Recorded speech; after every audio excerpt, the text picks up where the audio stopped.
Good morning everyone. आपके class में 9th की सीरीज है।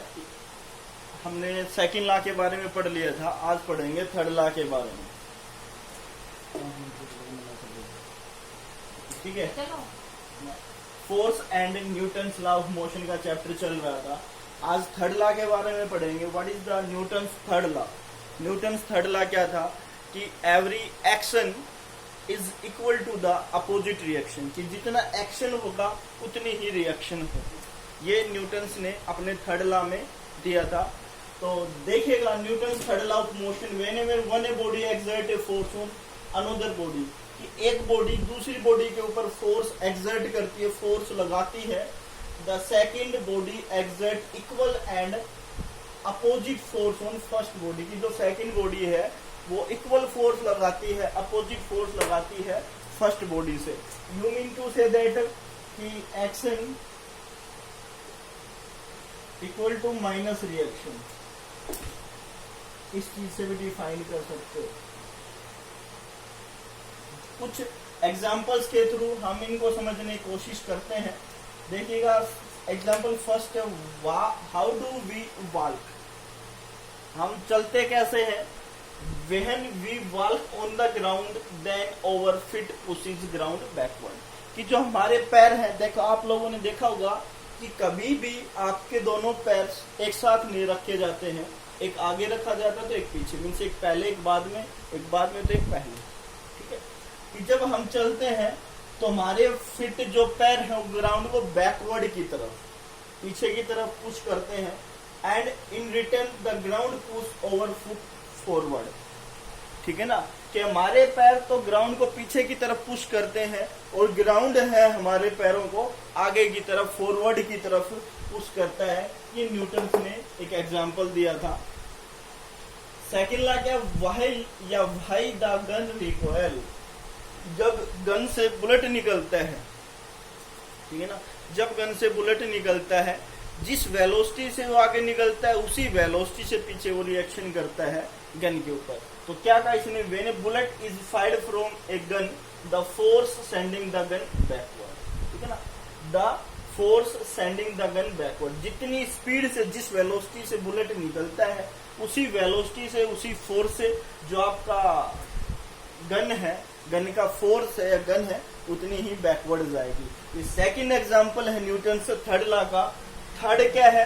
Flying of jet aeroplanes and rocket. आप लोगों ने दिवाली पर देखा होगा, जो आप रॉकेट चलाते हो तो जिस आपने उस रॉकेट को माचिस से जलाया तो पीछे देखा होगा चिंगारी निकलती है, जितनी चिंगारी निकलेगी वो ऊपर ही चला जाएगा। तो जितनी गैस रिलीज हुई वो उस एक्शन के, जितना एक्शन हुआ ऊपर जाने, उतनी गैस उसकी रिलीज होगी। तो the jet aeroplanes also work on the principle of action and reaction. ये जो जेट एरोप्लेन्स है, रॉकेट्स हैं, ये भी प्रिंसिपल ऑफ एक्शन और रिएक्शन पे काम करता है। तो क्या द बर्निंग ऑफ फ्यूल्स रस आउट ए जेट, या फिर आप ये नोजल भी बोल सकते हो, एट द एंड या एट द रेयर एंड या बैकवर्ड। ठीक है ना, कि जो बर्निंग ऑफ फ्यूल है, फ्यूल बर्न करेगा वो बैकवर्ड की तरफ होगा, नीचे की तरफ होगा, और जो एयरक्राफ्ट है वो ग्रेटर स्पीड के साथ ऊपर की तरफ, फॉरवर्ड की तरफ निकल जाएगा। फोर्थ एग्जांपल है the case of a boat and the ship. किसका केस?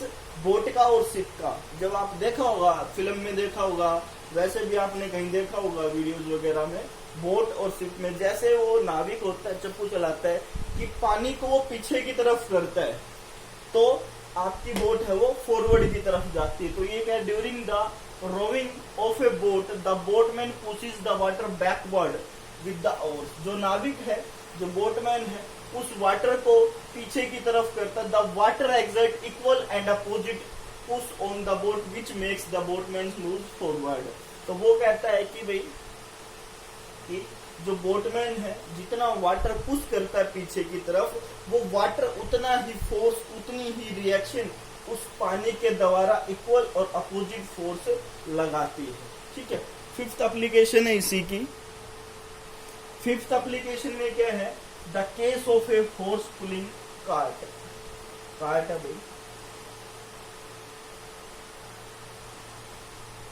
जो आपकी बैलगाड़ी होती है, छकड़ा गाड़ी जिसे बोलते हैं, तो उसका भी एग्जाम्पल वो ही है कि जो आपकी कार्ट होती है वो पीछे की तरफ जाने की कोशिश करती है, हॉर्स उसको आगे की तरफ ले जाने की कोशिश करता है अपने पैरों से। The horse bends forward and pushes the ground with his feet. ठीक है ना, हॉर्स फॉरवर्ड की तरफ ले जाता है अपने पैरों से, ग्राउंड पे फोर्स अप्लाई करके, पुश करके, mean the forward reaction to the backward. ठीक है ना, बट क्या होगी उसकी रिएक्शन बैकवर्ड होगी, push the force is greater than the opposite friction force when wheels the cart। ठीक है ना, कि जो कार्ट है वो पीछे बैकवर्ड की तरफ फोर्स लगाने की कोशिश करती है, जो फोर्स है वो फॉरवर्ड की तरफ लगाने की कोशिश करता है फोर्स को। ठीक है, तो ये कुछ एप्लीकेशंस थी जो न्यूटन से थर्ड लॉ की हैं। एक और बता देता हूं मैं आपको कि जैसे आपने बॉल को फोर्स लगाया तो बॉल भी आपके ऊपर उतना ही फोर्स लगाती है।